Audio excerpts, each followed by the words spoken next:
Hey, welcome to the Sharpe Way Show. I'm so happy to have you this evening, 7 p.m. on the East Coast. And yes, I am here yet again. It is Monday, which means it is Ask Me Anything. So, of course, you can. Before you do that, though, before you ask me anything in the comments, please like, comment, and share. It does matter. Let people know that we are here doing things. How are we going to get past our media blockade, our media blackout, if we don't build our own media? This is part of that media sphere that we're building. So please like, comment, share, let people know we're out here. And of course, if you have the cash, please head on over to patreon.com/sharpeway. $10, $25, $100, whatever you got. If you're filthy rich, throw me that $100 a month. I love it. If you're not so rich, $10 a month is fine. If you're not doing well at all, no worries. Like, comment, share is free. You can just do those clicks and it will help tremendously. So please like, comment, and share this show as much as you possibly can.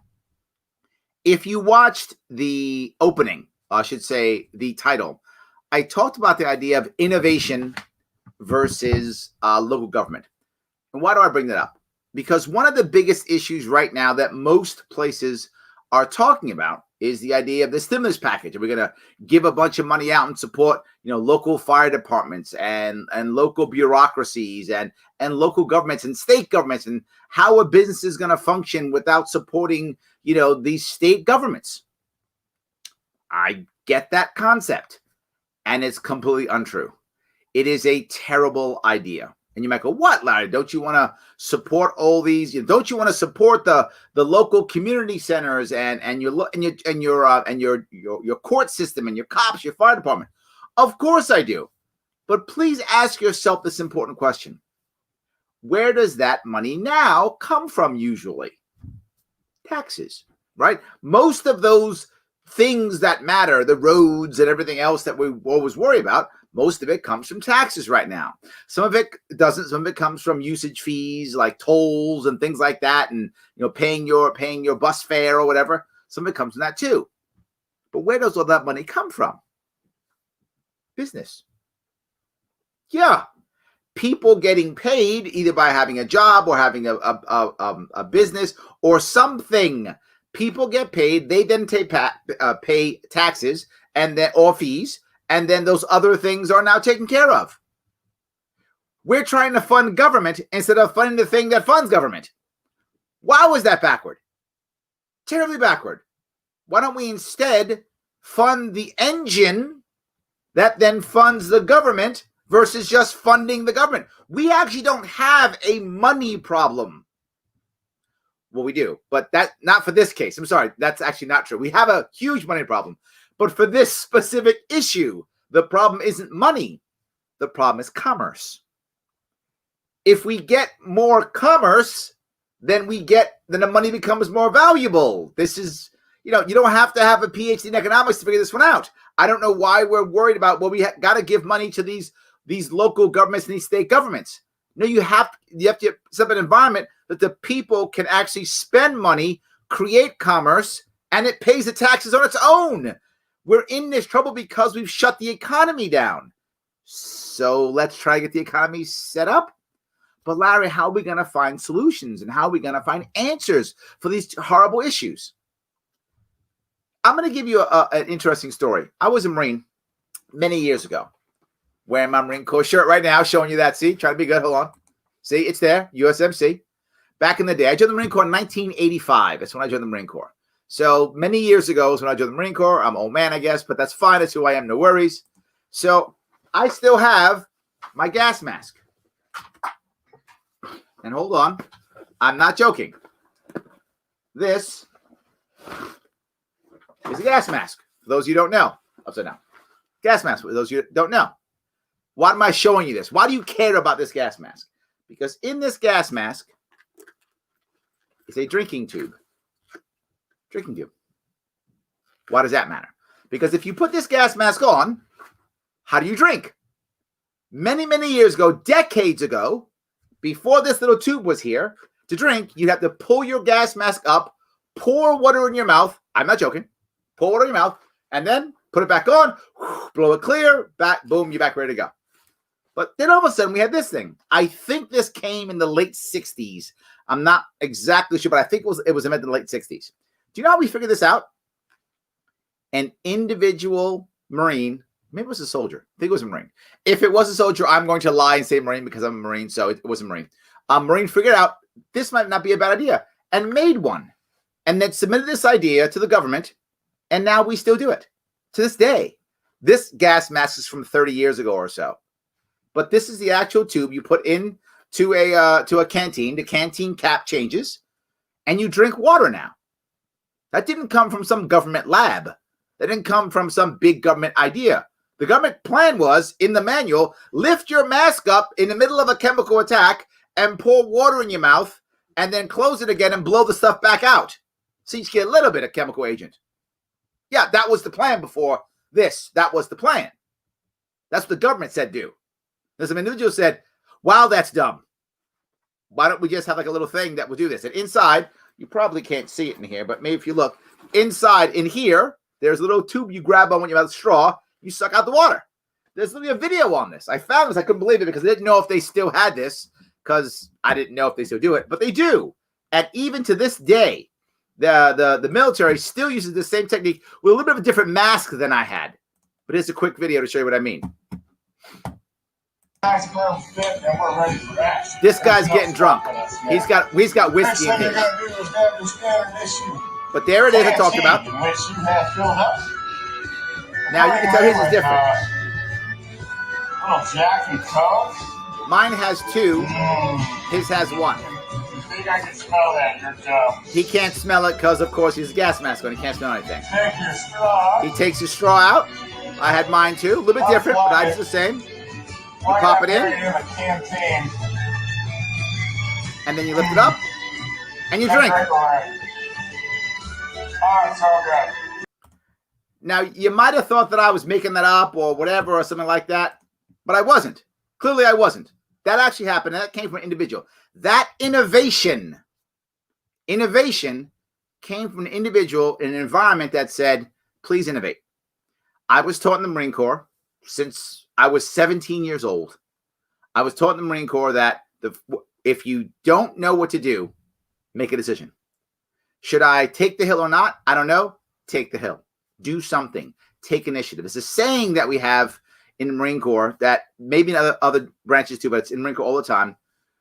Good initiative, poor judgment, which means I'm glad you went off and tried something. It was an error. Fix your judgment. Do it better next time, but please still go. When I was running for office in my campaign, I said, I don't want to stifle initiative. When I'm a leader in business, I said, I don't want to stifle initiative. When we start to fund government and not fund businesses, we are by default stifling innovation. We are stifling initiative. And that is a government issue and literally to do with chemical warfare, right? Like something that would affect our life, our lungs, life and death. But I'll give you another example. That's not life and death and isn't government, but still matters to grow our economy. The Subway $5 footlong. You probably heard it in a song, $5 footlong song. Probably know that. You might think, not a bad idea. I'm glad that their corporate headquarters came up with that idea. Their corporate headquarters did not come up with that idea. An individual guy, one of their franchise owners in Florida, came up with that idea and thought, you know what? Let me try this thing. He tried it. It made him a ton of money. Corporate looked at it and said, that's a brilliant idea. Let's put that into other areas. And when they put that $5 footlong into other areas, even then they didn't mandate it. What they said was, here's this awesome idea. We'll support it. We'll do commercials and stuff, and we'll support it so you can make money on this $5 footlong idea. But if you don't want to do it, you don't have to. And it always says at participating restaurants. And you might say, as someone not knowing the franchise world, assuming that you don't, you might say, well, why would you not do that? What a great idea. Because in specific areas, particularly tourist areas during tourist season, the Subway and McDonald's and fast food joints can't get kids, which is most of the people who work there during those seasons, to work there. Because those kids would rather go work at the tourist place, which is going to pay them 12, 14, 16, 18 bucks an hour. So now the place, the Subway shop or McDonald's place has to pay 18, 19, 20 bucks an hour to keep help. Well, if you have to pay 18, 19, 20 bucks an hour, You can't do $5 footlongs in that specific issue, that specific area. So, of course, they decide to let the local people decide what works best for them. Crazy, huh? Crazy how innovation works all the time in government, in combat, in marketing, in business, in life. That's how it works. Innovation comes from allowing the people on the ground to make decisions in a good environment, and they're coming to the top. Any stimulus package that we put together, if all it does is fund government, it's just delaying the inevitable. So now we'll fund government for another, 6 months or whatever it is. We still haven't supported the economy. We still haven't supported innovation. We still don't have a way to function in a contaminated environment, which is what I bought this gas mask up for that purpose. That's how you function in a contaminated environment. We still haven't figured that one out yet. So 6 months later, we have done nothing except kept several government jobs, which is nice for those people who have government jobs. But that's it. Are we going to keep funding every 6 months? Another X billion dollars, trillion dollars, whatever is the number, every so often, and just keep throwing that money in? Guess what? Yes, that was our answer for the last one. Many of you don't know this, but you hardcore libertarians know this. We've been pumping money through quantitative easing from the Fed, just throwing money into the economy since the crash of 2008. Just throwing money into the economy. Every quarter, here's free money, here's free money, here's free money, here's free money. And the interest rates have gone down, down, down, down, down, down, down. And of course, we have people saying, well, no, we can borrow. It's okay to borrow because interest rates are so low. It doesn't mean I can borrow $1 bazillion.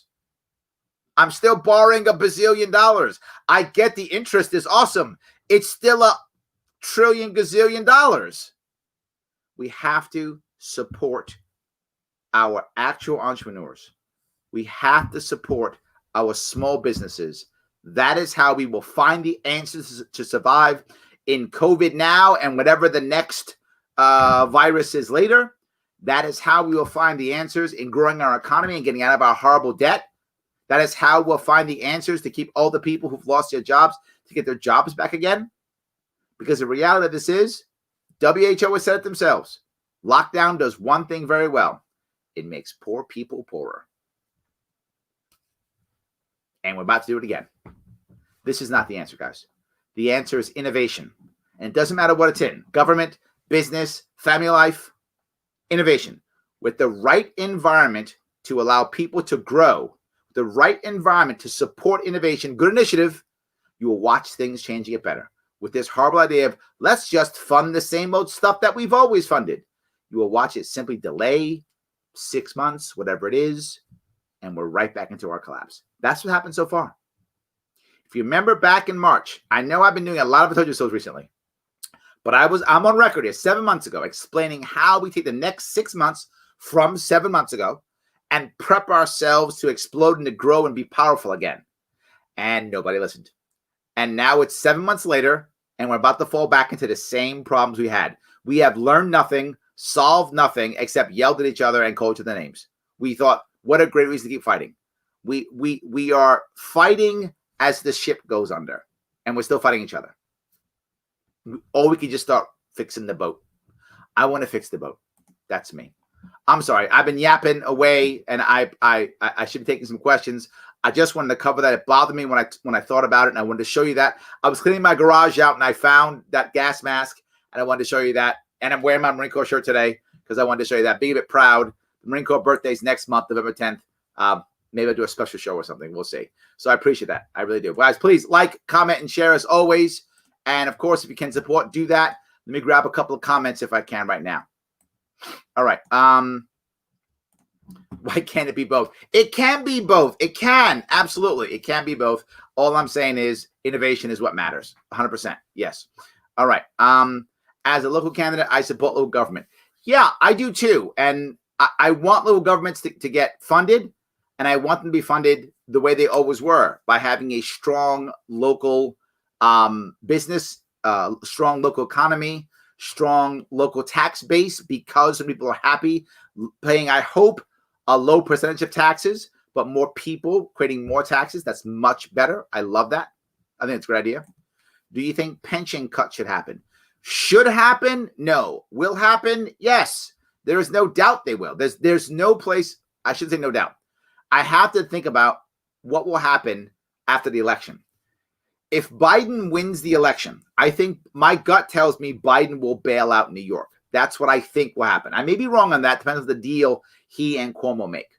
If Trump wins the election, I do not think that Trump is going to bail out New York. He's going to say, good luck, guys. That's it. Good luck. That is what I think is going to happen. And to be forward, I don't know who's going to win this thing. I know there are people talking about how they know Trump's got in the bag or they know Trump's finished. I don't know what data to believe. And I think if you look at what's happening on both the Democrat and Republican side, they don't know either.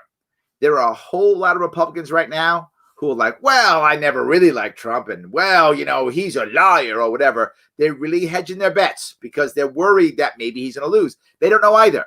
And Democrats who are all like, well, this is still close. I don't want to call it. They don't want to look like fools like they did in 2016. I think Democrats don't know either. I don't know what data you can trust, Jason. I guess is my point. The polls say Trump's going to lose. They said that in 2016 too. Do you believe them? Maybe you do, right? And if you believe the polls, Trump's going to lose. If you don't believe the polls, maybe he's not. So I don't know. But I think if Trump does win the election, I think he will not bail out New York State. And I think pension cuts are the only way that Cuomo is going to be able to have any attempt to balance the budget. For those of you who don't know how Cuomo actually balances the budget, is he takes out loans and says, oh, if I've taken out loans, then I've covered the budget via a loan. Therefore, I have balanced the budget. Yeah, that's not balancing the budget. I know that. But that's what he does. That's how we still have deficits and how the state has $400 billion in debt, yet he's balanced every budget. That's how he does it. He takes out loans and says, see, the loan covers the budget. Therefore, I've balanced the budget. I know, complete garbage. You're like, what? That's true. If you think I'm making it up, do your own homework. That's how he does it. How else can we have a deficit and have a balanced budget? How can we have debt and have a balanced budget? That's how. That's the way he does it. So what he'll do is he will begin to cut pensions. First, those people who don't live in New York State. He will create a financial wall. If you leave New York State once you retire, he'll literally say you get no pension. If you're already here. If you're here and you haven't left yet, he'll say if you leave New York State, you lose your pension. That's what he's going to do. So it'll trap pensioners here. Otherwise, they don't have a pension. He will then punish those who are outside of New York. California is already trying something. I'm not exactly sure what it is. It's something like triple tax or something. If you don't live in California, and they double tax, triple tax your income because you're in, even if you don't live in California. So in theory, you move to Florida, say, as a pensioner, you don't pay income tax. Well, they take tax anyway, double. And if you just say it does have income tax, now you're paying income tax on that state plus California. So they're hammering the hell out of you. They're trying to force you to come back. So I think that will happen if Trump wins. If Trump loses, either Biden will bail out New York or he'll pluck Cuomo out from New York to make him attorney general and then just let Hochul, who was our lieutenant governor, deal with the mess, in which case there will be pension cuts. I told everybody when I was running in 2018, the pensions were going away. No one believed me. I didn't think it was going to go away this fast. I did not see COVID coming. Without COVID, they were gone in 10 to 15 years. With COVID, they're gone in 3, right? As a general rule, I'm thinking generally, I think by 2023, New York State goes bankrupt and the pensions are gone by then. There's no money. And when I was running, everyone told me, Larry, it's in the Constitution. You're crazy. We're doing fine with pensions. We're doing fine with pensions because 15 to 20% of our budget is going to feed pensions. Of course it's doing fine. Of course. What happens when there's no money? You don't get paid. So my view is the pension cuts shouldn't happen. I think the pension cuts will happen. I want to negotiate pensions. And I was talking about that 3 years ago. Let's negotiate it to where everyone knows they're going to get. We see if we have to cut or not cut. We handle the problem with people who are getting money but not paying in anymore. So maybe there's a couple years of payout. There may be some debt incurred by the state because of that for a couple of years. But we set ourselves up for the future to where everyone gets a good chunk. If there's some cuts, at least it's obvious and you know it and it's in advance. You can see it coming and you can negotiate it. So if there are any, it's not like tomorrow you're gone. So negotiating was the answer. And I hope that still happens, but I doubt it. Businesses bringing income to local municipalities. Yes. This is what I'm fighting for if I get elected. Exactly, Andrew. That's what I'm talking about. Yes. Jonathan, it's great to see you again in Peekskill at the end of your 2024 Sharpe Tool. Please cover your police department reorganization this summer. Yes, Jonathan. Thank you so much. It was good seeing you too. Thank you. And thank you for bringing your lovely lady. I appreciate it also. Yes. I will cut. Let me write that down. I'm going to forget that. Yes. I'll deal with the police issue that people really seem to enjoy. I will bring it up in a moment. This is, I don't know what Helen's doing. Click on this. Thank you, Helen. Yes. What are your thoughts on Cuomo's plan to vaccinate? Think he will mandate the COVID shot? I think he will try to mandate. Yes. I think without question, Cuomo will try to mandate. If he can get away with it, he will physically do it. If he can't, he will then make it to where it is virtually impossible for you to function within the state without doing it. So he'll do something like, I'm making this up, but it'll be something like this. Sure, you don't want to get vaccinated, don't worry about it. But you can't get a driver's license unless you're vaccinated. You can't go to school unless you're vaccinated. You can't vote unless you're vaccinated. He'll do things like that to ensure that you basically can't function in New York State without getting vaccinated. That is what I think he'll do. He'll try to mandate it to see if the assembly will go along with it. If the assembly won't go along with it, he will create a world to where you basically are punished so much that you either want to leave the state or you want to just get vaccinated because you won't be able to function. He will literally do things like you can't get a driver's license. You can't get any benefits. You can't get insurance. Because remember, New York State has an insurance board, the only state in the union that has an insurance board. Everyone else uses the federal guidelines. We don't, because that's another way of making money, another way of just punishing our citizens. So he'll use that and say, well, you can't get insurance now unless you vaccinate. He'll do things like that. So I think he'll try to mandate. If it doesn't go through, he'll make it to where you basically can't do anything in the state without it. And no one will stop him. The DMV is run by him. So he can say whatever he wants. There's no laws really in that regard. He can just go, well, that's how it works. And that's how it'll work. You see that now with the DUI rules and regulations. So I wish that wasn't true, but that's what I think will happen. So when I lived in the middle of nowhere, I paid $100 a week in property taxes for other people to have sidewalks and sewer systems. If I wanted a sidewalk, I had to build my own. And if my well tank became a problem, it came out of my pocket. Ouch. Ouch. Wow. Yes. I wish there were more candidates running Libertarian in my county/district. I agree. I wish there were more. But it's fine. We've got good candidates. We only have one Libertarian running right now for Congress, and they don't seem to be campaigning at all. They wouldn't even respond when we reach out. Oh, that's too bad. That I'm sorry to hear. You know, I got to tell you, I'm a fan of better candidates, less candidates, better candidates. I'm a fan of that.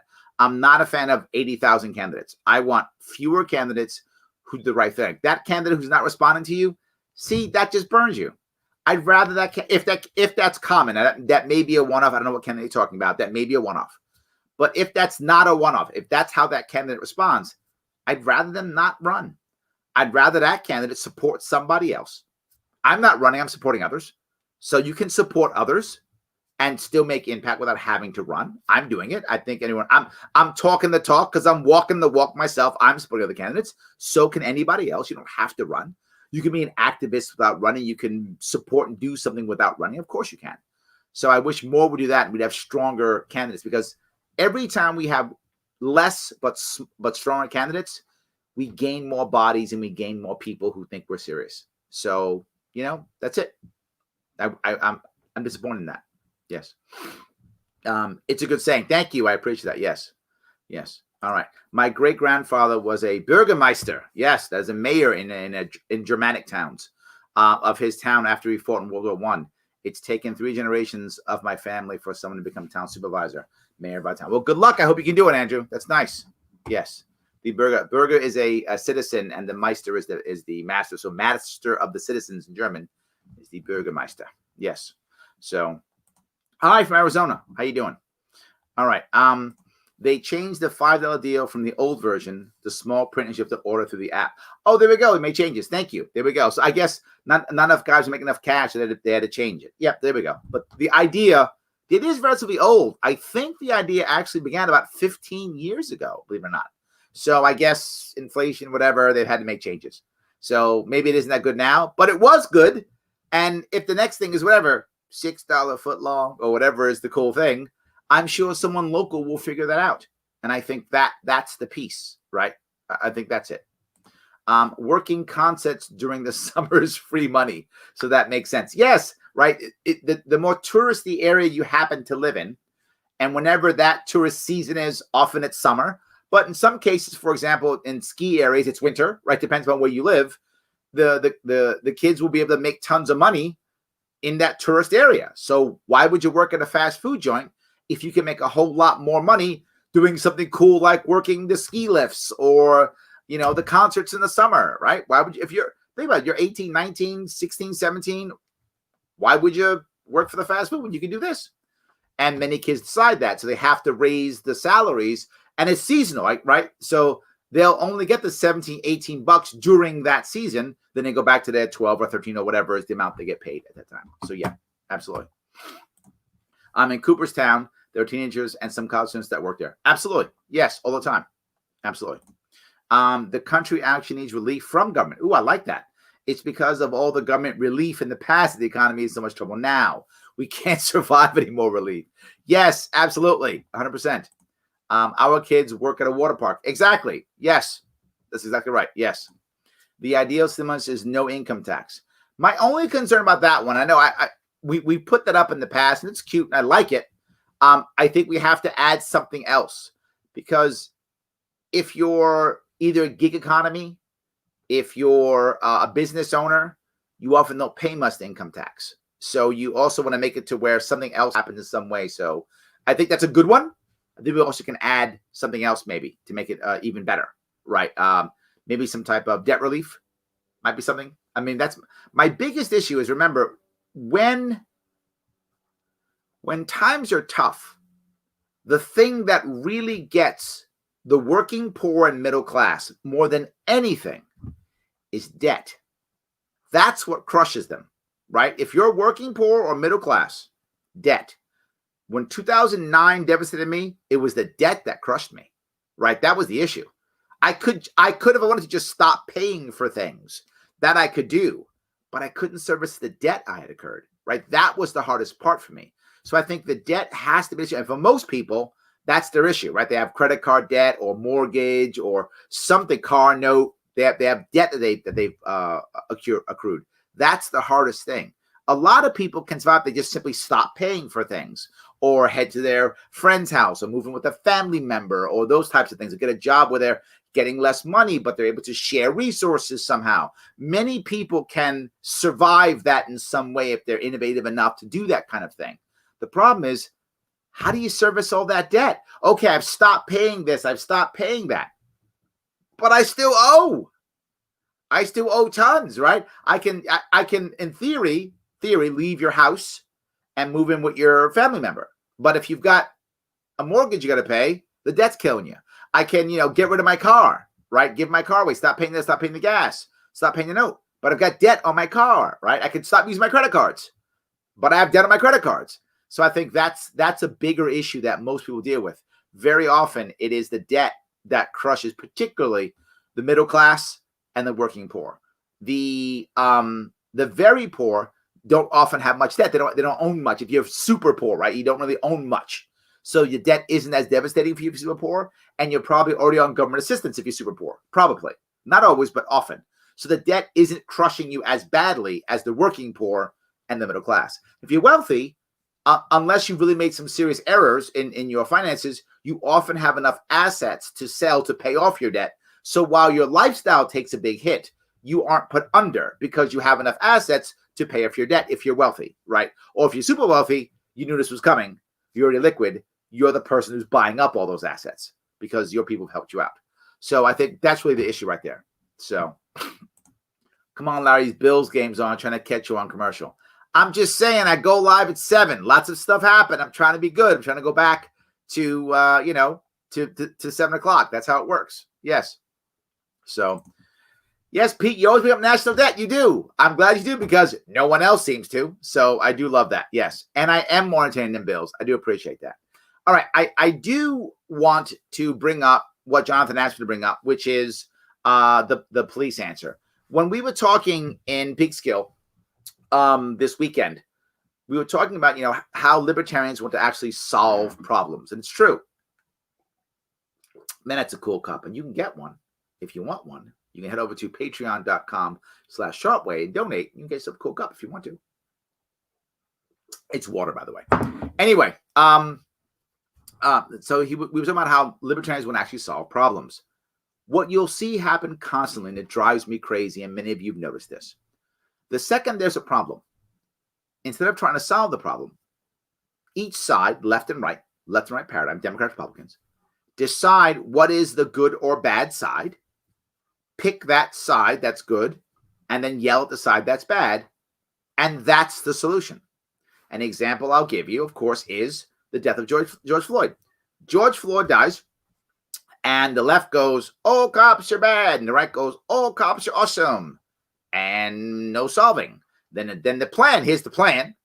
The right's plan is back the blue. The left's plan is defund the police. Neither answers. Just support the cops or punish cops. That's it. No answers. Nothing. And it's been months now. Months. Where's the answer? All those protests, all those riots, all those marches. Where's the change? None. No one wanted to change it. No one wanted to fix it. So why fix it? We have another reason to fight, like mail-in ballots, another reason to fight, right? Like the Supreme Court nominee, another reason to fight. Is anything going to change on any of those things? No, they made no attempt to change anything when it came to mail-in ballots. Nothing, just fought over it. The ACB is going to be nominated. There was no attempt to do anything either way. No one cares. Everyone knew what was going to happen. It's just theater. It's a reason to fight. Everything's a reason to fight. Cops, a reason to fight. Yes, now I can reinforce that my side is good and your side is evil, period. And no one solves a problem.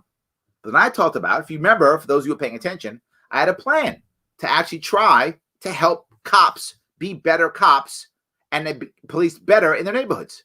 What I found as I brought this up is there's a whole lot of people who are totally happy with their police force. So why would we make massive changes to a police force if you're happy the way you're being policed? You should only change your police force if you're unhappy with your police force. Then you should change it. Now, you might say, but Larry, you should love defunding the police. You're a libertarian. Don't you want to defund things? I do want to defund things. You're talking defund? My ears are wide open. I just want to know, what's your plan? And when it's just punish police, that's not a plan. That's a punish police. I'm not about punishing police. I'm about fixing problems. Defunding them with a plan, I'll listen to it. Defunding because you're angry, that's nothing. That's just making people angry. That's a silly idea. Totally against it. So what I thought of is, how about this? Break it up into 4 different arenas. FAQS, facts. F is family law. A is active policing. Q is quality of life. And S is social work.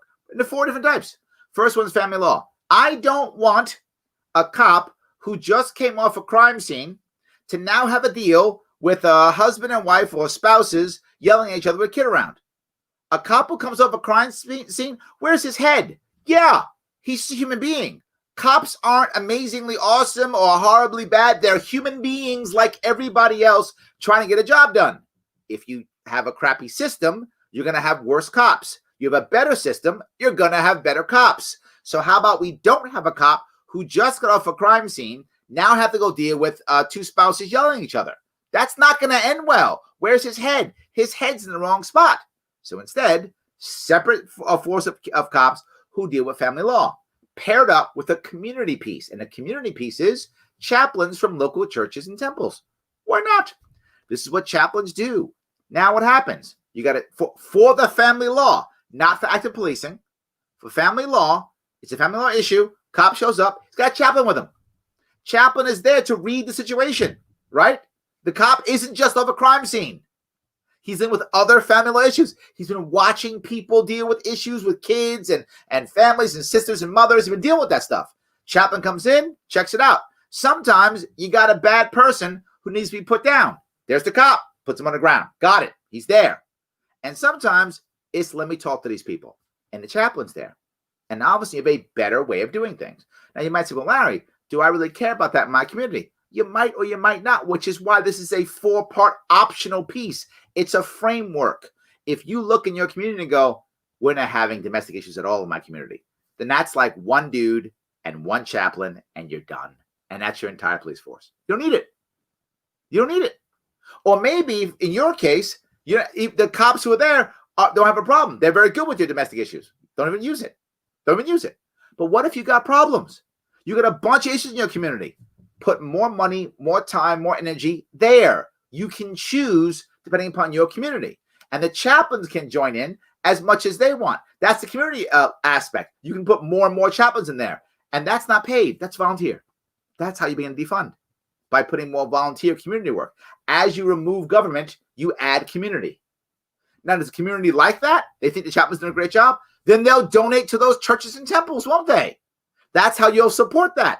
Voluntarily, people are going, man, they're doing a good job. My dad didn't go away in handcuffs last night. He got to sit down with the chaplain and hammer some stuff out with him and my mom. I am happy. Throw that church some cash. That's what will happen. That's the family law aspect. Second one is the active policing. That's out there getting the bad guys, right? Those guys require different uniforms, maybe different equipment. You might need heavier weaponry for that one. You don't need it for family law. You might need it for this one. Maybe you do. Okay, you decide. Put your money where you need to. And that piece, that community piece that goes along with that, is the community neighborhood watch. The odds of you getting the wrong house, which happens all the time, doesn't happen because community watch is part of it. Community watch goes, no, that's not bad, Pablo. That's good, Pablo. That's bad, Pablo. Go eat. That's his house. You got the Pablos messed up. That's the good Pablo. Go get him over there. That's the bad one. And the cops don't knock on the wrong door because the community watch is part of it. But not just that. If you're wealthy, they don't knock in your door unless it's for the TV station, right? Then they do it for TV. But if it's not for TV, they don't knock in your door. They call your lawyer. They go, hey, lawyer to wealthy person. Look, I got this warrant for Jane Doe's arrest.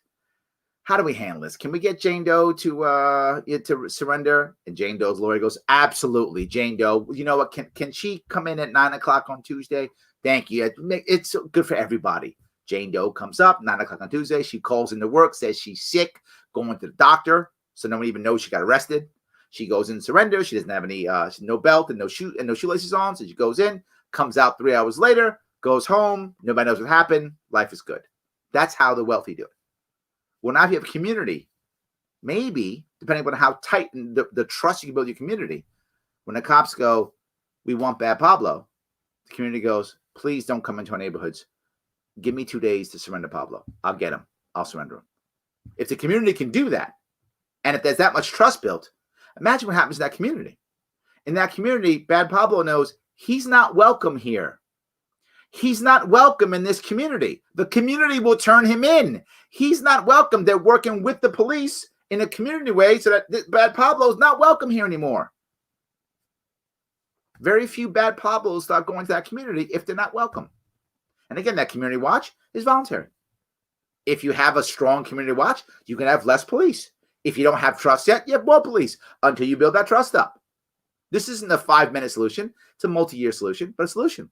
But more important, active policing. Why in the world do we keep cops on active policing for years? You don't keep Marines in combat for years. The maximum a Marine will be in combat is 15 months. That's the maximum. Usually less, but that's the max is going to be in combat. He's going to be in country, maybe 15 months. That's it.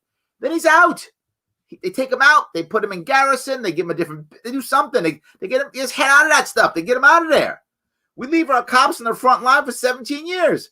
What are we thinking? No. Let it be a rule, a local rule. Again, the local community can figure out how long it is. If you've got a relatively violent community or very heavy crime, you might make it 2 years. If you don't have much, you might get 3 or 4 years. But whatever's appropriate in your community, go, you know what? Everybody, not just you, everybody in active policing, 3 years in the front line, then you're out. Go write tickets. Go do family law. Go sit with the chaplain in the car for a year. You got to do a year off the front line. And we wonder why so many cops commit suicide. We wonder why so many cops have a high divorce rate. Well, they're on the front line 17 years. Pull them off.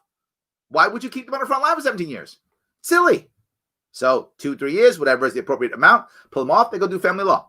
Or do something else. Go do Q, which is quality of life. Quality of life is basically things like noise pollution, writing tickets, stuff like that, right? Important work to be done, but that's the work, right? That's a different level, different amount of experience required, different amount of stress level, different amount of equipment. You don't need heavy equipment to do that one, right?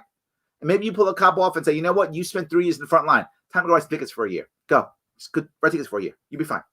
And there's a dispatch there, right? The dispatch is the community part, and that's things like VFWs, American Legions, Knights of Columbus, local community units will help dispatch. Yes, there's a noise pollution, the dogs barking over there, cars blocking my garage, that kind of thing. Generally speaking, quality of life is much bigger in urban areas, not so much of a big deal in rural areas. So it'll be bigger or small depending upon where you are. Last part, social work. Now people say, we got to have social workers with the cops. Not all cops require social workers. So let's have one part that does. That's literally the social work part of policing, right? And that part is a cop with a social worker. Now, what community supports that? Colleges. These are college students, these are college professors, local colleges, kids who are studying social work, all those things. Oh, come on out. They're with the cop. Different uniforms, and then they can decide. The good and bad about this is a lot of social workers don't understand the realities of life until they get out. Well, now you know right then. And that's things like homeless people, people who are addicts, chemical problems, those types of things, right? Those mental issues, that's social work. What do you deal with those guys? And what do you do when a guy gets up and starts spitting at you or starts swinging his needle at you? Well, guess what? Maybe you got a cop there to protect you. So you get the cops and the social work together to learn how to do things right, right? Those are the 4 levels you deal with. You can rotate people in and out of those as they see fit. Some want to stay, bigger, smaller. You can defund to push towards community. And some of those cops are going to say, great, I'm happy staying here. Some are going to want to go off and join the community part. Some are going to want to stay and go back to active policing.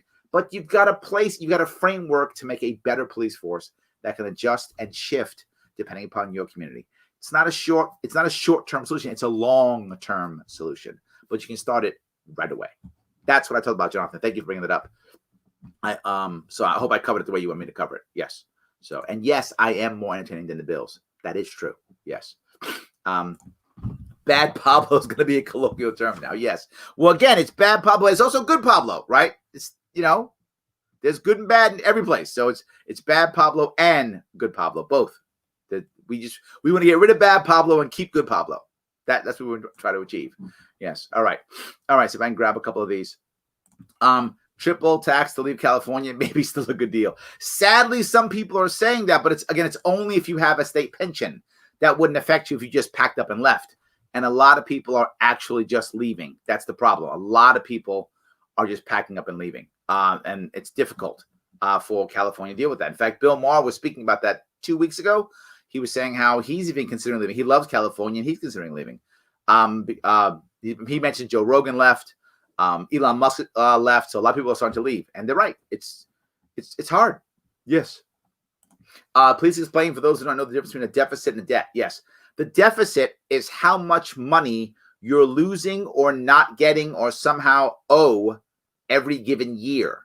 The debt is the total amount. So, for example, my debt this year is I owe on credit cards $1,000. But this year, I won't be able to pay up to $300. I'm going to be $300 more in debt. So my deficit is $300. My debt is $1,000. Next year, my debt is now $1,300. What is my deficit? So if I have a deficit, I will keep growing my debt because I'm never paying off my debt because I have a deficit. I'm not able to balance my budget. If you balance your budget, there's no deficit, meaning you've paid all your bills perfectly, but you could still have a debt. For example, if your credit card says a minimum payment is $20 and you'll still owe $500, I've paid off my $20, no deficit, but I still have $500 in debt. Now, if I have extra money, I don't have a deficit, I have a surplus, which is the opposite of deficit. Not only did I pay all my bills, but I've got an extra $200. Take my $200, I pay it towards my debt. My debt goes from $1,000 to $800. If I have a surplus, I can pay off my debt. If I have a deficit, I will have more debt. I hope that was clear. I just got one of those charts so I could draw on that, right? So again, the deficit is how much money you're not making or not being able, or debt you cannot pay or bills you can't pay for a given year. Debt is the total amount you owe, often over many years. In fact, often in the case of our country, over decades. How much you owe over decades. So if I'm not mistaken, there were a couple of presidents who actually balanced our budget recently. I think Clinton was one who balanced our budget, but didn't get rid of our debt. It just made no deficit. A couple presidents done it recently, who actually, most of the time we have a deficit. Almost every year we have a deficit. Sometimes we balance our budget, but it's rare. But even if you balance a budget 1 year, you still have debt, and then the years before and after you have deficits. So I hope that was clear. So, all right. What was your most miracle? I was in 08 and 02. 08 is artillery and 02 is intelligence. That's what I was. So my first part was in the ground side. My second side was in the air wing. All right. I used to do a watch party, but today's not working. I don't know, trying to get me. See that? Yes. Biden is going to lose. I want both to lose. I would like both to lose too. I don't know if Biden's going to lose. I know people say it. I've seen a lot of people tell me that they know. I'm not prepared to make that call. I don't know what data to trust. You know what? If the polls are right this time, I'll stop believing polls again. I will. I'll take 2016 as a fluke, and I will stop believing polls again. But if the polls aren't right, I'm not sure. And, November, well, no. Well, the polls say Trump's going to lose. We'll see. I'm not prepared to believe them yet. I'm just not. If they're right this time, then I'll believe them. Then 2016 was a fluke. But if they're wrong again, I don't know. Yes. Pension should not be cut because he paid for it, but they'll steal it. Yes and yes, Shelley. Both are true. 100% yes. Absolutely. My dad gets a state pension from New York. He says it's guaranteed by state constitution. Yes, of course it assumes they have the money. Paul, he's right. And I heard that when I traveled across New York State, I heard that 36 times more. Larry, you can't. It's the Constitution. Here's what people don't understand. The Constitution is a contract, right? And I'm going to take this from business, right? The Constitution is a contract. It's what it is. The state agrees these things are true. Like any contract. I hear all the time, particularly people who don't understand it, particularly people who are more naive to business. They say, Larry, they've got to do it. We got a contract.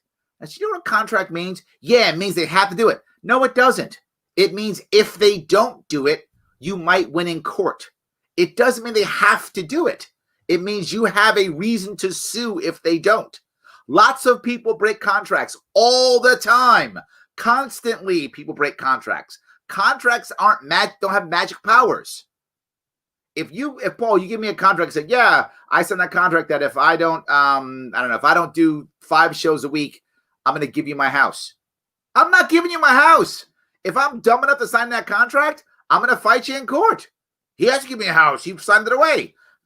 I'm not going to do it. I guess I'll see you in court then. And if I have more money than you, I'll probably win because I have more money than you, which is completely unfair and true. Because if I had more money than you, I probably would have to give you my house. So I probably don't have more money than you. You probably have more money than me. So you'll probably win. But it doesn't matter. I would still put you in court for at least a year to delay it so I could get my stuff out of my house if I got to give it to you. So contracts don't mean that they will do it. There's lots of that are unconstitutional in our Constitution, and we do it. It's unconstitutional to be at war with a declaration of war. Yet we've been at war for the past 75 years, and we haven't declared war since 1942. So the last time we declared was 42, I think. In 1942, the last time the United States has declared war. Yet we've been at war for the past 75 years, perpetually. There's lots of stuff we do that's not constitutional. So I get what your dad's saying. I heard it so much. But when there's no money, you don't get paid. Constitution or not. There's no money. You're not getting paid. You can yell and scream, take it to court, get in line. Ask all those people. This actually happened to the Teamsters in the 80s. The Teamsters got lost their pensions. They went to court. They lost. What are they going to do? There's no money. They had to go to get pension insurance. They got 30 cents on the dollar. I met someone who lost her pension. She got 12 cents on the dollar when she got insurance. So I get what your dad's saying. Your dad's he's correct in that it's guaranteed. He's wrong if he thinks that means he's going to get it. Doesn't mean he's going to get it. Yes. There's a song called How Do You Solve a Problem Like Maria from The Sound of Music. In New York, we have a new one. How do you solve a problem like the Cuomos? I like that. It's very good. Yes. All right. That's the opposite of balancing a budget. Yes, it is. That is, yes, exactly right. They just add debt and that's it. Yes. are the loans coming from China? Well, the funny is, sometimes they are, right? Depends. If they're doing it through bonds, sometimes, foreign governments buy our bonds. So sometimes, yes, absolutely. Yeah. He can't do that without changing the state constitution. I'm not sure what that means. You mean he has to balance the budget? I think that's true. But does it matter? He has executive powers now, right? Our governor in New York State now has emergency powers. He can do whatever he wants now. He literally can change any law, ignore things. He can do whatever he wants. Yeah. How does California have jurisdiction to do tax people who normally have been to work in the state? Do you think that matters, James? They write the check. They just take the tax out before they send the check, right? So California writes the check to you, and they've agreed they're going to pay you whatever, $1,000 a month is your pension. Now they're going to say, well, you know what? Even though the money's not you being spent in that state, you're not getting that state, we're going to tax you California state tax anyway, and we're going to double tax you. So whatever that tax is, I don't know what California's tax is. Sake of argument, 5%. They're going to just take out 10%, $100, and send you a check for $100. That's how they do it. They send you less money. They keep the rest. That's how they do it. They're not asking you to pay the tax. They're just sending you less money. They're taking the tax before you get it. So California is kaput until they flip red, or better yet, gold. I don't think California is going to flip red. Most of the people who vote red, many of them are leaving, just like New York. And I hope they'll flip gold. That's my hope. That's my hope. So Cuomo at this point is king of the colony. Yes. The state constitution means nothing to him. You are correct, Shelley. I'm not sure it ever meant anything to him. Yes. Yeah, I got it. Yes. They have made changes to the pension system for the new act. Yes, this is the hard part, Lou. You're totally right, Lou. What drives me crazy is I want to negotiate a real plan. I think it's tier 6 now. If I'm not mistaken, it's I think we're at tier 6 in New York State. I'm sure someone will correct me if I'm wrong. But if you're tier 6, are you even a union member? I'm not even sure. They have just robbed the young to keep paying the old. The pyramid scheme is collapsing. So if you're tier 1 or tier 2, you're in good. There aren't that many tier 1s left. But you're tier 1, tier 2, you are rocking what? 3's good too. You're tier 6? I mean, you're basically paying for somebody else at this point. It's terrible. And that whole thing should be revamped. The pyramid scheme is becoming more and more obvious. Yes. So what assembly? Cuomo's been a terrorist since March. Correct, Paul. Absolutely, yes. 100%. Yes. Absolutely. I worked for a company who was self-insured, and we had to pay the insurance department quarterly. Yeah, that's a more common thing because the insurance companies are so bad. Now they use third-party administrators called TPAs, and those are the people who actually self-insure. It's a more and more common thing for larger companies. Yes.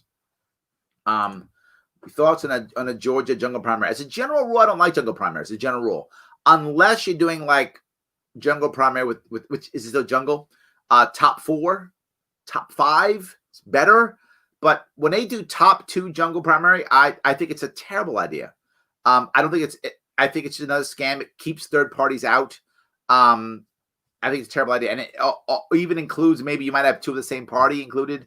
I'm not a fan as a general rule of jungle primaries. I mean, but some I know do like top 4. That's better. That's better. I'd still rather instead just do ranked choice voting. I think ranked choice voting is a better answer. But I would take, right, versus just first past the poll, I would take 4 or 5 person jungle primary. I would take it. Still not a fan. I'd rather have ranked choice voting. Hope that answers your question. I didn't want to punt it. I wanted to answer it if I could. Yes. Does New York count write-in votes? Yes, but you have to be officially a write-in person. Does that make sense? It does. You have to be accepted as a write-in. I know that's how we work. Sorry. Yes. Exactly. The person, if the candidate's registered, yes. Thank you, Paul. Yes, exactly right. They have to actually do that. Yes, 100%. Inflation, $10,000 foot long. That's gonna be soon. $5,000 foot long. That's a new song. Right? $5,000 foot long. Maybe go 500 first. 500 foot long. Whatever. Yeah. Or maybe it'll be $5 inch long. It'll just be a bite. It'll be something like that. Either one. So yes. Let's see here. It's true. We have a younger man who works in our ski area every year. Yes, absolutely. They come by all the time. Absolutely. Yep. Absolutely. All right. Larry, I wanted to let you know and everyone know watching that I've been invited to 2 Women's League of Voter debates in 20. Look at you go, man. Jake getting in the debates. I like it. Absolutely. I love that. Libertarians getting debates. Guys, head over to Jake Cornell for Assembly to support that man. He's rocking and rolling. 2 debates. Amazing. Thank you for that news. I appreciate you putting out there. I love that. Absolutely. Yes. Please like and share the page. Please do that, guys. It's important. Please do that. I love that so much. So good. I love that. So good. Absolutely. So, no debt equals Dave Ramsey. There are a lot of people talking about no debt. Absolutely. Right. Lots of people are talking about no debt. They've been talking about that since Susie Orman was talking about that 20 years ago. Dave Ramsey's been a big proponent of no debt for a long time. I agree. It's just very hard, Mark. I'm not saying you're wrong. I'm just saying it's hard. It's difficult in today's world. Tonight, I remember in 2004 or 5, I was dealing with a lot of guys who were doing private equity deals and things like that. And they would look at a company that had no debt on it negatively. Negatively. You would think that if you're looking at a company that you want to invest in or whatever, the company has no debt. Oh, great. No debt. Wow. Home run. This is a company that's going to do well, and they're frugal, and that's awesome. And there were a lot of people like, no, they looked at debt. And this is good. For some of you, it's going to sound crazy, but they looked at debt almost as a way of saying, if you had no debt, you weren't prepared to gamble to be big. That was their mindset. But you've got to have debt because you're trying to be great or get big or do this thing. Now, I'm not sure if that same mindset still exists. That was before the crash. But it often comes back. It goes in waves where people just think, well, you have to have debt or else how can you do anything? How can you gamble? How can you grow if you don't have debt? To be forward, Mark, I'm not saying that's the right mindset. I'm saying if everyone around you is thinking that and the market is thinking that, it does make you start to rethink that maybe you're the crazy one. Maybe you're the one who's wrong. Our economy is fueled by debt. So I'm agreeing with you, and Dave Ramsey's right. Susie Orman was right. I agree. No debt's a good idea. It's hard. It's easier said than done, I guess is what I would say, particularly when you want to keep up with the Joneses, stuff like that. So you're right, but hard. There we go. Larry Sharpe is a guy that truly has massive crossover appeal. Thank you, sir. I hope that's true. We'll see. Thank you. I appreciate that. Yes. All right. Let's see. Larry 2022. Thank you. I appreciate that. Absolutely. Yes. 100%. What am I donating for with the coffee mug? Yes. If you guys care, if you want your coffee mug, I forgot how I did it, but just head on over when you have a chance to patreon.com/sharpeway. Head over there. You can sponsor for 10, 25, $100, and each one of them has some type of gift. I forgot what it is. I think it's a mug. One of them's a mug.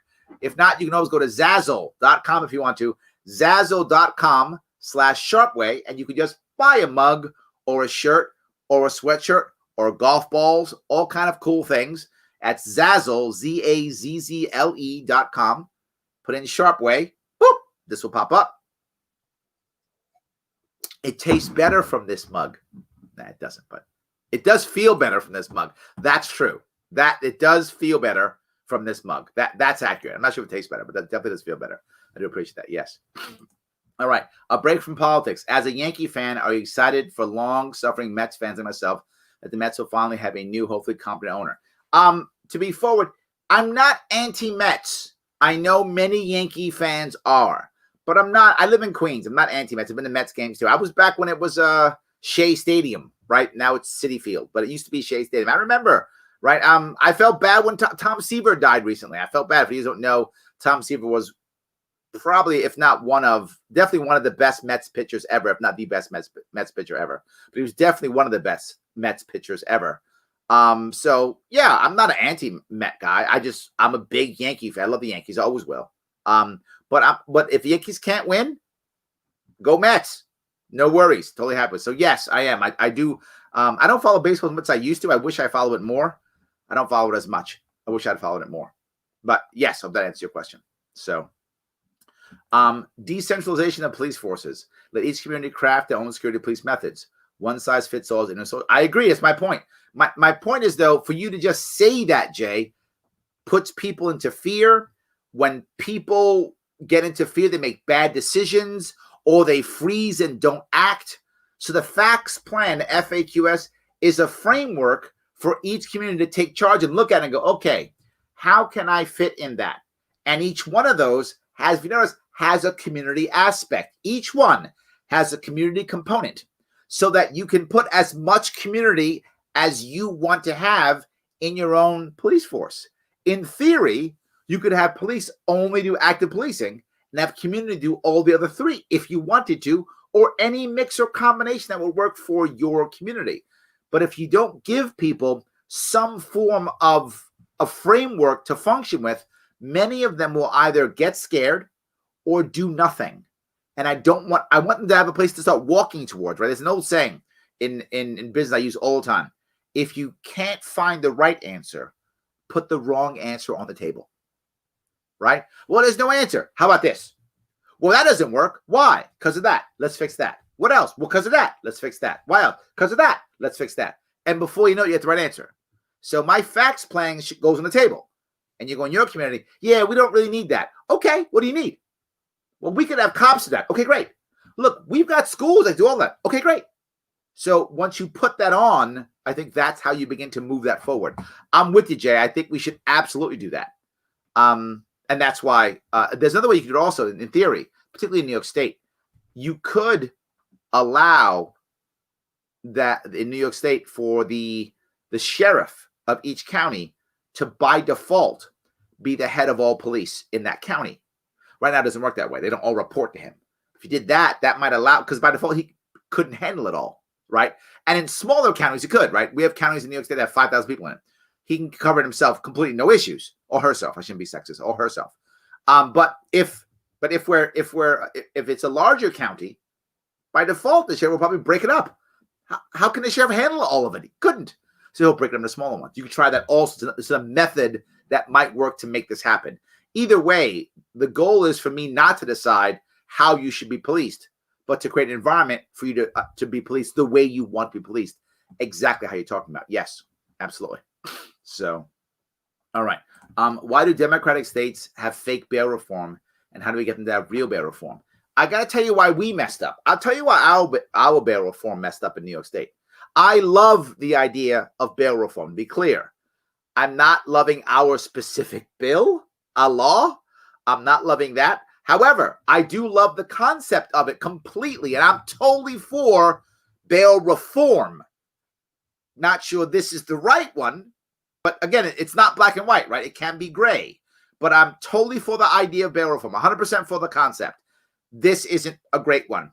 What happened was, for those who don't know, just last year, 2018, 2 years ago, a year and a half ago, yeah, Cuomo basically took over the entire state. He controlled the Senate, the Assembly, the courts, and now the governorship. He owns the state. The bill that was put up was an older bill that the Democrats, when they were going to put that bill up for bail reform, they assumed they'd have to fight. That was their assumption. So they basically threw everything in the kitchen sink in it. Boom, here's the whole thing. Now let's fight on the Assembly floor and hammer out the right bill. They were thinking, similar to I was, put the wrong answer up or hammer out the right one. That was their thought process.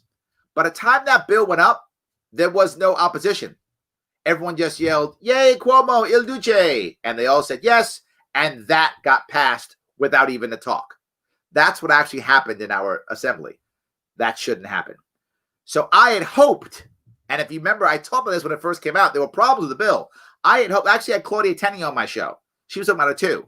And I really hope, this last year, I was like, I really hope, no, it was early this year. I was like, I really hope, before COVID, I was like, I really hope that what's going to happen, I believe is going to happen, is we're going to see the problems in it, and then the courts will see problems, and then judges will then decide, they'll make rulings on the law, and through judge rulings, that will mend the law that way. It's a backward way of doing it. It shouldn't be done that way, but that's what I assumed was going to happen, because how could you let this happen, right? Judges will start saying, no, it can't mean that. It must mean this. There'll be some prosecutors get angry and want to change things, and will mend the law via basically activist judging is how we will mend the law. Not the right way of doing it. I'm agreeing with that. It's not the right way of doing it, but I thought that would happen. What it actually happened? Nothing. We just have a bad law. Nothing's happened. I'm thoroughly surprised. I didn't think we just go, oh, wow, Alberta reform sucks. Oh, well, Shelley, that's what actually happened. I did not think, but I'm telling you what, the reason why is I think because COVID came, shut everything down, scared everybody, shut prisons down, closed. I mean, so much other stuff happened. I think COVID stopped that process. It's just timing. I think we have to relook at that bill. And believe it or not, even Democrats were talking about it. Maybe bringing it back, onto the floor again and having the conversation that we should have had before that we never had. I think how we do it is we have the conversation. We put it back on the floor and we see the problems and we tweak it. I can't see another answer. That was a disaster. It didn't go well at all. I think the intention and the idea behind it was good. This is another idea of, good intentions gone wrong. So that's what happened. Yes. Let's see if I can keep doing this. I don't know about a chaplain, but having another person is a good idea. I think chaplains do a wonderful idea. I mean, look, again, if it's a local community and you guys don't like chaplains in your local community, okay. I'm okay with it not being a chaplain. I think it's not a bad concept though, because if I look at the military, I look at hospitals. Hospitals have chaplains, military have chaplains, and they do pretty good jobs in general. So, but again, as I talked with Jay, it's fine. Adjust and shift as you see fit. I like the idea of chaplains, but if you think I'm wrong in your community, Paul, make that change. I'm not going to fight you at all. Absolutely. Yes. Let's see. Have the cops walk the beat. We used to have a cop have coffee with a bunch of people every morning, community aspect plus, and it worked. Yes, Frank. And this is what I found out, right? When I first started talking about this, and when I go upstate, I know a lot of people who cops for them are like that, right? They have two types of cops upstate New York. The state troopers, who most of them don't know, and the local cops, who most of them actually do know. So the local cops tend to have decent relationships with the people around them upstate. Not all, obviously, and there are jerks in every place. So, of course, there are those. But many do. I love the idea. There are actually some local communities are saying that the cops have to live in the actual county where they're cops, or they can't work in that county. And I'm not against those rules. But again, I'd like local communities to pick those rules. I'm not against that rule.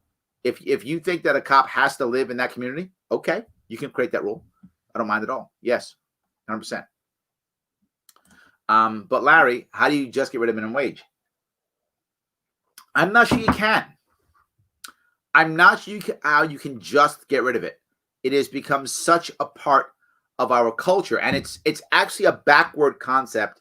It doesn't function well, and it hurts our communities. But with that in mind, I'm agreeing with all those things. Certain things just part of who we are as an economy.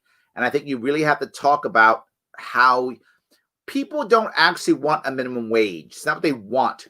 What people actually want is a salary they can survive on. And we've been told for decades the only way to make that happen is to have minimum wage. So people believe that that's the only way of making it work. Of course, there are other ways of making that work. We have to have a lot of conversations. I really talk about getting rid of minimum wage because I feel that for most people, it's a non-starter. You sound mean if you want to get rid of it. You sound horrible if you want to get rid of it. The only way I've seen libertarians come up with that idea is having the negative income tax, which so many libertarians can't stand. But that is a way. Once you have a negative income tax, minimum wage goes away because you have a living wage. You have a living, salary or income regardless. So minimum wage becomes irrelevant and goes away. And I think minimum wage should be irrelevant, but it's just hard. It's hard to get rid of it because the second you say it, people go, "What? You hate the poor?" It shuts down conversations. People don't want to hear you. So it's very rare that I ever deal with minimum wage. I just let it go. Look, if you get a better economy, minimum wage becomes unnecessary anyway, right? If you can build your economy up to where very few people are on minimum wage, people don't care about it. It's when people are afraid that they're going to be on it a lot and times are tough when they're more concerned about it. I think that's the answer. So off the subject, how do libertarians deal with First Nations education and encourage enrollment rates? Don't know what that means. Can you say that in another way? I don't know what that means. So get rid of the Fed and stop allowing them to rob us with their debt currency. I would like that idea. I'm in. Love it. Individuals should be allowed to carry their own licensed guns in each local community. Agreed. Of course. Look, Second Amendment to me, you have a stronger Second Amendment. The community aspect becomes easier to add on, right?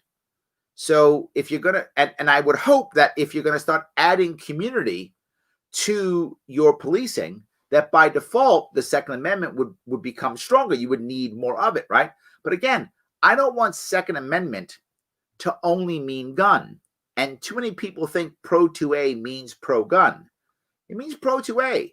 If you think the right answer is a taser, fine. In New York State, you can't use bear mace. I mean, if you want to use mace, if that's the way you defend yourself, that's fine with me. Defend yourself as you see fit, gun included, but however you see fit. I don't think it has to even matter. Yes. So, come on, Larry. Let's announce on Veterans Day with all of us veterans that you're running. Running for what? What am I running for? All right, guys. If I run again, it'll be for governor. If I run again, and if I run for governor, if I do, I will announce in July. We have lots of time. How about instead of us worry about me, what about guys like Jake Cornell who are running? I don't know. Andrew Hamill's running. Tim O'Connor's running, right? There's lots of people running right now who absolutely could use your help. So let's talk about them. That's not a bad idea. Let's do that. And then maybe next summer, if I run, then we can talk about me. That can be my time. But right now, this is their time. So let's deal with that. Minimum wage removal is my least favorite thing on Joe's platform. Yes. I don't know why we would even I've never put that on a platform. That is a terrible idea. It's just going to be used against you. The minimum wage argument is a terrible argument to even talk about libertarians. I never bring it up. Why bother? It's fine. Leave it. It's the least of our issues. We're fighting on it for no reason. Let's just make a better economy, and then people won't even care, and it'll go away then. It's our best bet. I'm totally with you, boy. It's a non-starter. It just hurts us. And it doesn't allow us to talk about anything else that is important or valuable, because once you grab on that, they just shut you down. There's nothing there. I'm with you.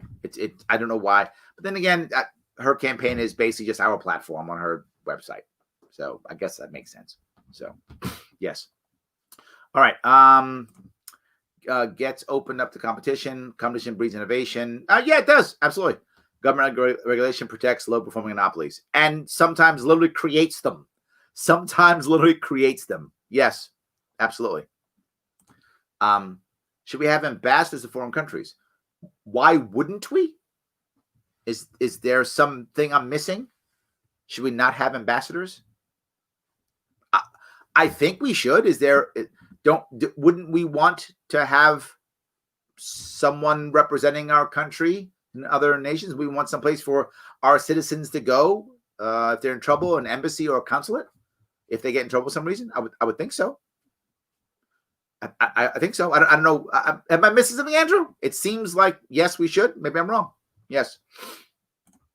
You've already provided better police solutions in this live stream than I've ever heard from mainstream party candidates. And that's the problem. It isn't a simple one fixed topic. This is a lot about our current politicians. Yes, they don't want to fix the problem. That's what I was talking to Jonathan about. People don't want to fix it. It's not like I'm the only guy on the planet who can come up with solutions. Lots of people can. They don't want to. I want to. They don't want to. So they don't. That's the issue. They absolutely don't want to. Absolutely. Yes. So I got cut off. We offered the mug to all of our customers. Let's go, Larry. Okay. Yes. First Nations is Canadian for Native. Thank you. That's what you meant. Okay. Thank you. And I didn't know what that First Nation. That makes sense. Thank you. That it's Canadian speak. I'm sorry. I'm not Canadian. I apologize. I do apologize. I get it now. Okay. So no, when it comes to Native Americans, and I deal with this issue in New York too. For those who don't know, there are many Native American settlements here or nations here in New York State also. We have to renegotiate all of that. They don't trust us, meaning the Native Americans don't trust Americans. And I get why. I'm not mad at them for it. We kind of did that to ourselves. They don't trust us. They haven't been. We have been very honest and open with them, and even recently, I think we have to basically reboot everything. And that sounds like a really tough road to hoe. It is, and I think it's required. I think we have to find somebody who is trusted by both to begin mediation with some of the larger Native American tribes in New York State and across the country. I mean, this go across country, but for New York State specifically, and see how we can fix this and make things better, and then have the other tribes begin to follow. I don't think it's realistic for us to try to renegotiate everything at the same time. One or two big tribes, chat with them, renegotiate everything from scratch, try to get us to give up front first, which I know makes some people upset. But again, they don't trust us. And again, with some, we've done a little bit to make them feel that way. So, and then we renegotiate. I think it's got to be fairer. I think we have to start to treat Native Americans, in my view, Native Americans have to be almost like similar to, but not the same, as my view on Puerto Rico. We have to start figuring out exactly what is their role in our nation, which we haven't been very good at that at all. Are we going to say Native Americans are indeed citizens in every way, shape, or form? Are they not? Are they special citizens? Or is it for a specific time they get something? Is it? And I think we've done a very poor job of that. Sadly, most of that has to be done by the federal government, which they won't do it at all, right? They will not do it. So New York State will take a lead, and then hope that the federal government will follow. Because officially, the New York State cannot negotiate with Native American tribes officially. Officially, only the federal government can negotiate with them. I say we break those rules, just talk, try to fix things, because even today in New York State, we don't get along anywhere near as what we should. So I think that's the answer. I hope that was a good enough answer. All right. The only time I speak about minimum wage is about the difference between fast food workers and home health aides. Oh, interesting idea. Okay. Interesting idea. I like that. Isn't negative income tax UBI? It is. Of all the UBI schemes, I'm not a UBI fan, but of all the UBI schemes, negative income tax is clearly the best of the UBI schemes. The worst ones are the ones that let's just throw $1,000 on top of everything. Those are the worst UBI schemes. Negative income tax is the best of the UBI schemes.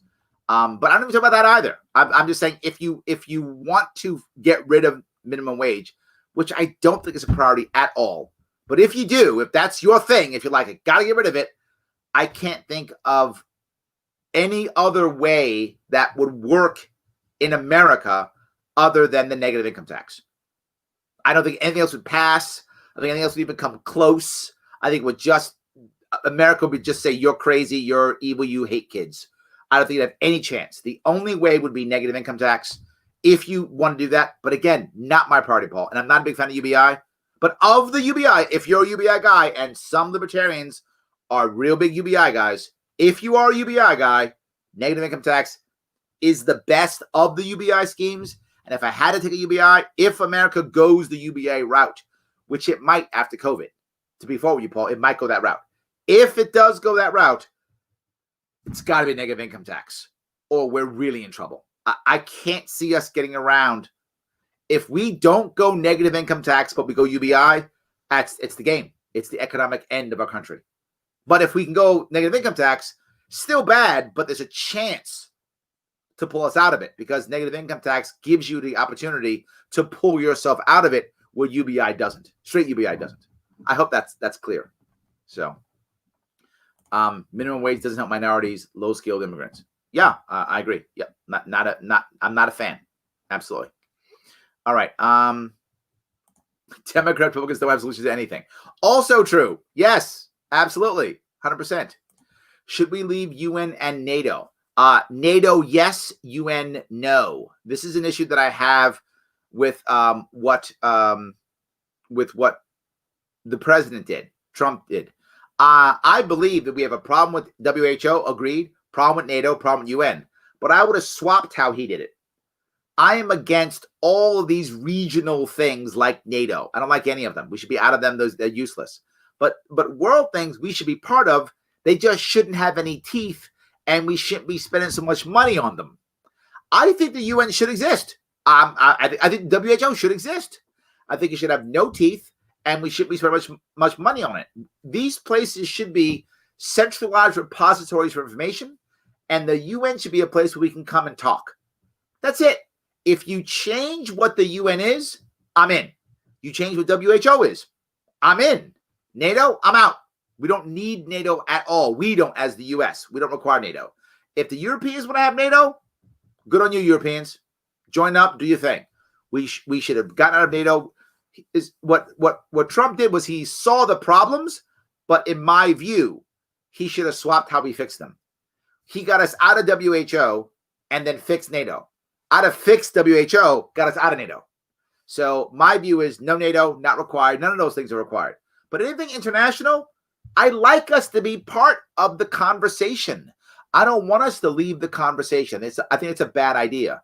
I want to make sure we're not paying more than we should pay, and I want to make sure that has no teeth whatsoever. It should have no power to do anything. It should be a place. It should be like a college that we're all a part of.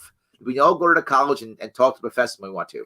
That's what I want the UN to be. WHO, repository for information. The international things I want us to be a part of. Just I don't want us paying much money, and I don't want to have any teeth. But NATO could go. I hope that answers your question.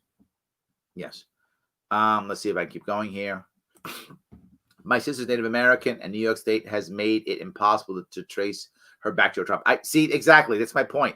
New York has not been good to our Native American tribes. We need to renegotiate everything. 100%. Yes. There's nothing to negotiate. They want us to leave, which won't happen. I'm not sure where that is. Are you saying they want us to leave the UN or NATO? I'm not sure where you're going with that. Yeah, I'm not sure. But that's my view. My view is we can look, the UN wants us to pay money and be part of the UN. I get it. I don't want to leave. I just want no teeth. It's my only issue. Yes. Do we recognize that Mexicans and Native Americans? I don't think we do. No, we don't, right? No, I don't think we do. I think America, if I'm not mistaken, America has specific rules on how it designates Native Americans or Pacific Islanders. I think there's very specific rules on how they deal with it. And I believe you have to, if not mistaken, I think you have to be 1/8. There's like a registry. Literally, there's a registry. And I think you have to be at least 1/8 Native American related to one of the tribes on the registry. And if you are 1/8 or more on that a part of the tribes on that registry in the United States, you are considered Native American. I think it's 1/8. It might be 1/16, but I think it's 1/8. If you're less than that, you are no longer considered Native American. And if it's not on that registry, you are not considered Native American by U.S. government standards. And I do not believe Mexicans fall into that. I don't think they do. So I hope that answers your question. Yes. See if I can keep going. Libertarians talk / have solutions. Democrats, Republicans whine about everything. I have seen a lot of that whining recently. Oh my God. So much of that. Absolutely. Yes. Eliminating the minimum wage is not my thing, was asking for a Bernie supporter. You see, and that's the funny thing, right? I know it's kind of a joke, but it isn't. The Bernie supporter asks that so they can validate their hatred of us. That's why they say it, right? They literally ask that so they can validate a hatred of us. See, us, liberals hate libertarians because they want to get rid of minimum wage because they hate children or they hate poor people, whatever the case may be. That's the real issue, right? They really are thinking that. And that's why I'm saying I don't want to touch that. There's no good side to that. It doesn't end well. No matter what happens, it does not end well at all. So yes. WHO changed the name to WTF since they changed their minds. Yeah. Well, look, this is the issue. If WHO is just going to be a repository for information, then I'm okay with them. I really am. I'm really okay with them. They can just be that. And then, we go there, we get data, we come up with our own issues. They leave areas for us to put our ideas on, and it's a place for us to talk. It's a good environment. People outside of America really respect WHO. They want their data to be part of that database. And because of that, oh my God, you know, that's so much data for us to grow from. So again, I'm not necessarily against the WHO at all. I'm just not. So yes. All right, guys, I want to say thank you so much for today. Please head on over, sponsor if you can. $10, $25, $100, or head over to Zazzle, ZAZZLE.com. Type in Sharpe Way, cool stuff to purchase there if you want to. Get a cool mug like I have, a cup, whatever the case may be. And remember, I literally brought a gas mask onto the show. This gas mask is way old, super old. Yeah, super old. Anyway, so yes, I don't know if it works anymore. It might. I have no idea if it does. But yes, I brought that on to show you guys that innovation does matter, and Marines are smarter than you might think. See that? We're smarter than you might think. Thank you so much for watching. I have a cool guest coming on this week. I'm back in action 5 days a week now. I'm done campaigning. Let's hope we can rock and roll. I will see you all tomorrow.